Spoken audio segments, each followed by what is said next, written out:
بسم اللہ الرحمن الرحیم۔ السلام علیکم ورحمۃ اللہ وبرکاتہ۔ اسلام اور ہم آفیشیل چینل میں آپ سب کو خوش آمدید کہتا ہوں۔ آج کی بات، کم رسک میں تھوڑا نہ سمجھو ورنہ زیادہ رسک سے محروم ہو جاؤ گے۔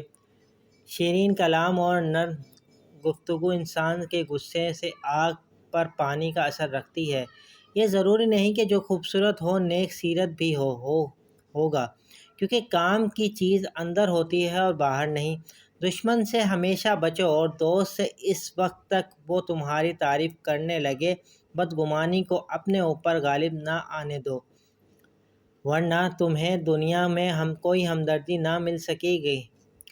گناہ کا موقع نہ ملنا بھی اللہ کی نعمتوں میں سے ایک نعمت ہے۔ وقت کی اگر کوئی قیمت ہے تو وہ اس کا صحیح استعمال ہے۔ امید کرتا ہوں یہ ویڈیو آپ کو پسند آئے گی۔ اس شارٹ ویڈیو کو اپنے دوستوں کے ساتھ شیئر ضرور کیجیے گا اور چینل کو ضرور سبسکرائب کیجیے گا۔